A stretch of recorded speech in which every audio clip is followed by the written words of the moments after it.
उतना तुमने हमें अपना भाई स्वीकार किया है। आज हमें तुम्हारी सहायता की आवश्यकता है।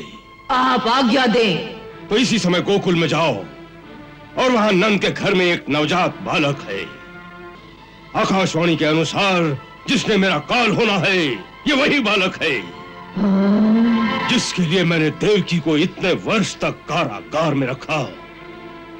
किसी छल के द्वारा वो मेरे हाथ से बच के निकल गया। अब तुम्हें उसकी हत्या करके मेरी चिंता का अंत करना है। एक नन्हे से बालक की हत्या, बस इतना ही काम है भैया? यदि मेरा अनुमान सत्य है तो वो स्वयं विष्णु ही है। मैं मथुरा की रहने वाली हूँ। मेरे पति एक श्रेष्ठ विद्वान और परम सिद्ध ब्राह्मण हैं। उन्होंने दिव्य दृष्टि से देखकर मुझे ही बतलाया कि नंद राय के घर में एक महान आत्मा ने पुत्र के रूप में जन्म लिया है, जिसका दर्शन बड़ा ही मंगलकारी है। इसीलिए मैं तेरे द्वार पर आई हूँ। स्वागत है, आसन पर विराजिए। धन्यवाद। ब्राह्मण पत्नी हूँ, इसलिए कोई भेंट तो नहीं दे सकती, लेकिन तेरे बालक को आशीर्वाद अवश्य दे सकती हूँ। मेरे तपस्वी पति की सहायता और कृपा से मुझे 2 सिद्धियां प्राप्त हैं। इनमें से एक तो ये है कि मेरा आशीर्वाद कभी निष्फल नहीं हो सकता। उनमें से दूसरी ये है कि मेरे स्तनों से निरंतर अमृत रस झरता रहता है, जिसके पीने से तेरा पुत्र अमर हो जाएगा। अतः मैं इसकी धाय बनकर इसे अपना दूध पिला देती हूँ।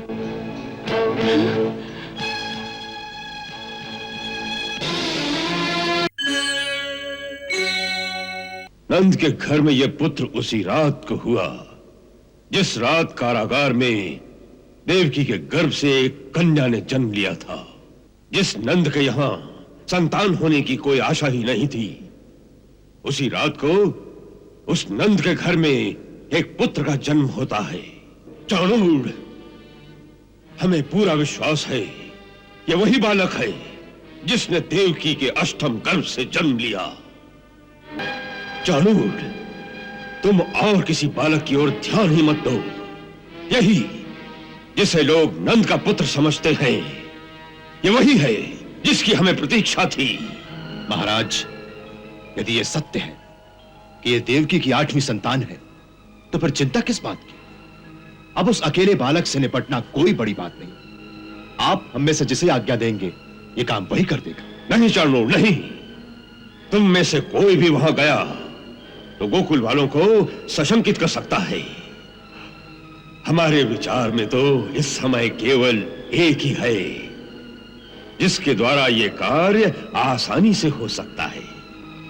कौन? पूतना। हाँ, पूतना। वो बहुत सी मायावी विद्याएं जानती है। वो इच्छाधारी है, आकाश मार्ग से जा सकती है, मनवांछित कोई भी रूप धारण कर सकती है। गोकुल में उसे कोई भी नहीं पहचानेगा। मथुरा नरेश की जय हो। क्या आज्ञा है महाराज? उतना तुमने हमें अपना भाई स्वीकार किया है। आज हमें तुम्हारी सहायता की आवश्यकता है। आप आज्ञा दें। तो इसी समय गोकुल में जाओ और वहां नंद के घर में एक नवजात बालक है। आकाशवाणी के अनुसार जिसने मेरा काल होना है, ये वही बालक है जिसके लिए मैंने देवकी को इतने वर्ष तक कारागार में रखा। किसी छल के द्वारा वो मेरे हाथ से बच के निकल गया। अब तुम्हें उसकी हत्या करके मेरी चिंता का अंत करना है। एक नन्हे से बालक की हत्या, बस इतना ही काम है भैया? यदि मेरा अनुमान सत्य है तो वो स्वयं विष्णु ही है, जो देवताओं की रक्षा के लिए पृथ्वी पर अवतीर्ण हुआ है। इसलिए यह कार्य शायद इतना सहज नहीं होगा जितना तुम समझती हो। हाँ, विष्णु बहुत छलिया है, इसलिए तुम्हें बहुत सतर्क होकर वहां जाना चाहिए। इसकी आप चिंता ना करें। यदि वो छलिया है तो मैं भी उसे छल से ही मारूंगी। वो कैसे? मेरे पास कालकूट नाम का विष है, ऐसा भयंकर कि हाथ लगाओ तो हाथ भी जल जाए। वही कालकूट विष अपने स्तनों पर लगाकर मैं उनके घर जाऊंगी। एक धाय की भांति से बच्चे को दूध पिलाऊंगी।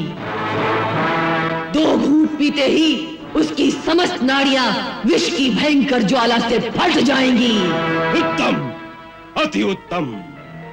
पूतना तुम अभी जाओ, क्योंकि नंदग्रह में समय स्त्रियां ही स्त्रियां होंगी।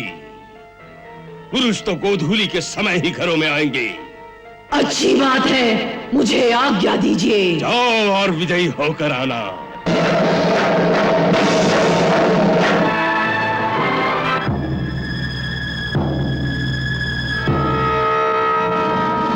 अरे, ये तो देवी जैसी लगती है। हमारे लल्ला के दर्शन के लिए आकाश से आई होगी। चलो चलकर देखें कि ये देवी कौन है। चलो चलो चले।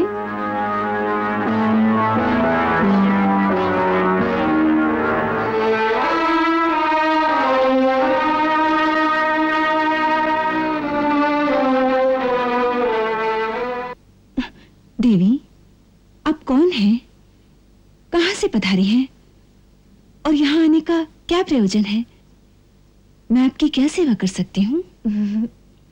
नंदरानी, मेरा प्रयोजन तो केवल आपके लल्ला के दर्शन करना है। मैं मथुरा की रहने वाली हूँ। मेरे पति एक श्रेष्ठ विद्वान और परम सिद्ध ब्राह्मण हैं। उन्होंने दिव्य दृष्टि से देखकर मुझे ये बतलाया कि नंद राय के घर में एक महान आत्मा ने पुत्र के रूप में जन्म लिया है, जिसका दर्शन बड़ा ही मंगलकारी है। इसीलिए मैं तेरे द्वार पर आई हूँ। स्वागत है। आसन पर विराजिए। धन्यवाद।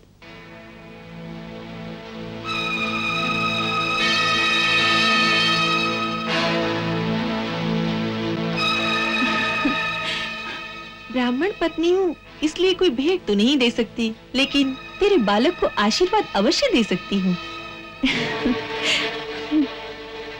मेरे तपस्वी पति की सहायता और कृपा से मुझे 2 सिद्धियां प्राप्त हैं। इनमें से एक तो ये है कि मेरा आशीर्वाद कभी निष्फल नहीं हो सकता। ला, इसे मेरी गोद में दे दे, मैं इसे लंबी आयु का वरदान दे दूंगी।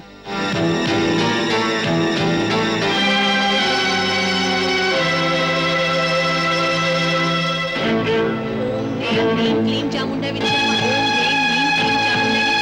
ओम ह्रीं क्लीं चामुंडा विच्चे नमः। ओम ह्रीं क्लीं चामुंडा। ब्रिजरानी, तुम्हारा ये बालक कोई सामान्य बालक नहीं है। ये तो कोई अद्भुत जीव दिखाई पड़ता है, जैसे देवलोक से आया हो। यशोदा रानी, मैं एक और रहस्य की बात बताती हूँ। मैंने कहा था ना कि मुझे 2 सिद्धियां प्राप्त है।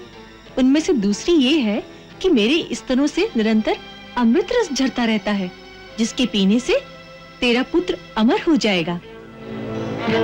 अतः मैं इसकी धाय बनकर इसे अपना दूध पिला देती हूँ।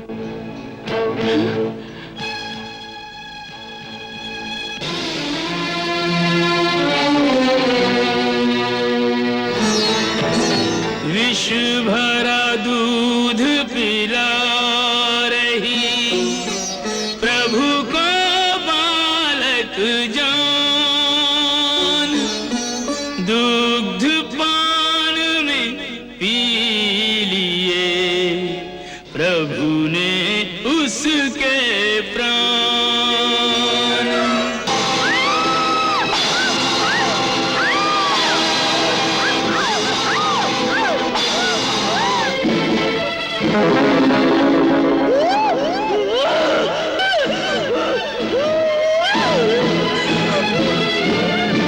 राक्षसी बचाओ!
मेरा लाल,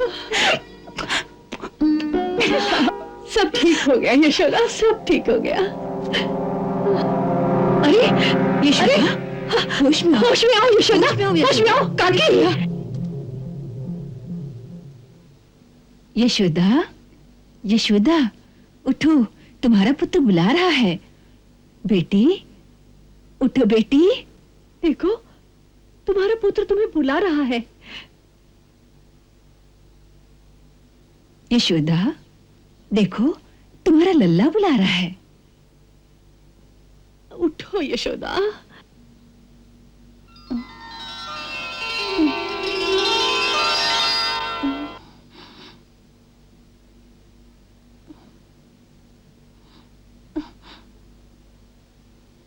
मेरा लाल, मेरा लाल कहाँ गया?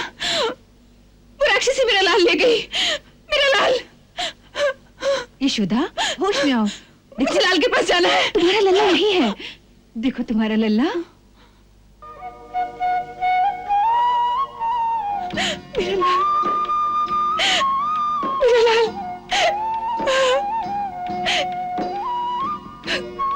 कहाँ चला गया था तू?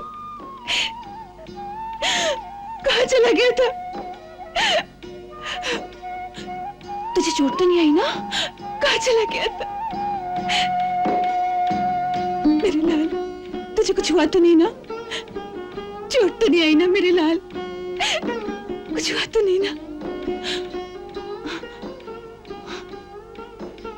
वो राक्षसी कहाँ है? वो तो मर गई।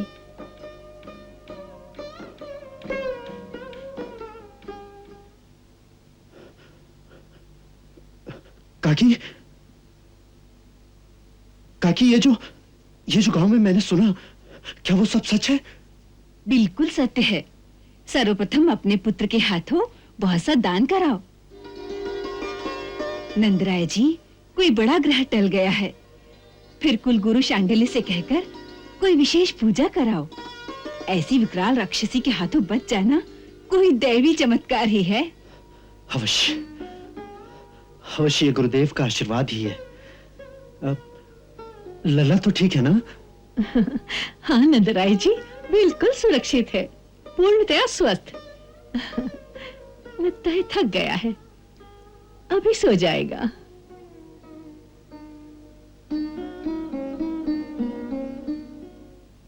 आते हुए हमने इसी की छाया गोकुल की ओर जाते देखी थी। हमें क्या पता था कि ये हमारे ही पुत्र को उठाने आ रही है। उठा के तो ले गई थी, परंतु ये मरी कैसे? ये समझ में नहीं आता। भगवान की लीला है। शायद उसी आवेश में हृदय की गति रुक गई होगी। यही एक बात संभव है, परंतु है चमत्कार। और सबसे बड़ा चमत्कार तो ये हुआ है कि लल्ला के शरीर पे एक खरोंच भी नहीं आई। और हम सब लोग जब यहां पहुंचे तो ये मृतक देह पर बड़े आराम से खेल रहे थे। नंदराय जी, इस विशाल देह का क्या किया जाए? इसका अग्निदाह तो करना ही चाहिए, अन्यथा इसकी दुर्गंध से सारा वातावरण दूषित हो जाएगा। परंतु इतनी बड़ी चिता कैसे बनेगी? मेरे विचार से 20-25 चिताएं बनाकर इसके शरीर के टुकड़े करके उसमें डाल दिए जाएं। यही उचित है।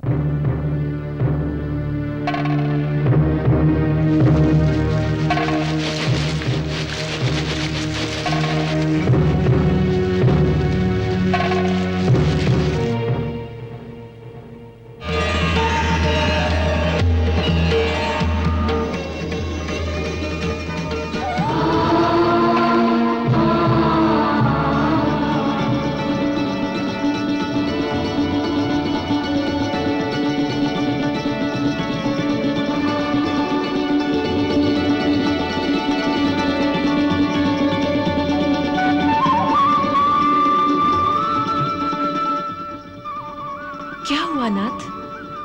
माता आ रही है, उनका स्वागत करना है। माता? हाँ, पूतना माता।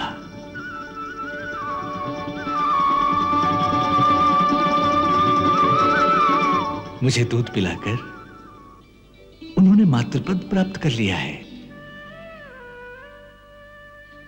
हमने तो उसके पिछले जन्म में ही उसकी मातृभावना को स्वीकार कर लिया था। पिछले जन्म में? हाँ, पिछले जन्म में। कब? हमारे वामन अवतार के समय। उस जन्म में यह दैत्यों के राजा बलि की पुत्री रत्नमाला थी।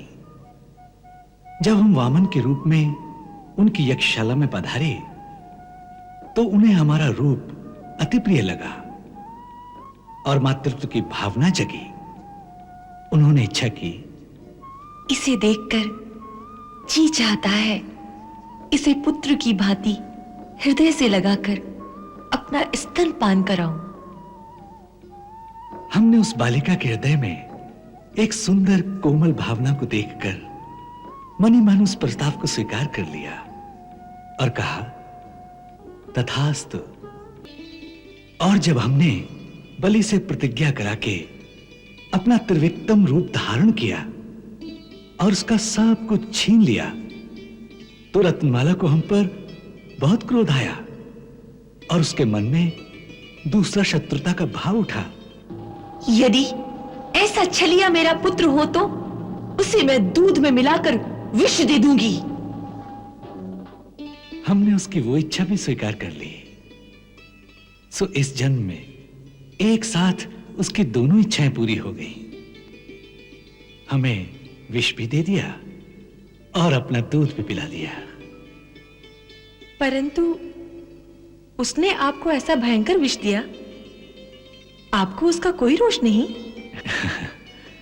नहीं राधे, विष तो हमें ऐसा लगा जैसे मां प्रेम भरे क्रोध से अपने बालक को पीटती है, उसकी तो चोट ही नहीं लगती। और उसके साथ मां का दूध तो इस धरा का अमृत है। दूध पिलाया तो पूतना माता को मातृत्व का आदर देकर सालोक मुक्ति प्रदान करती है।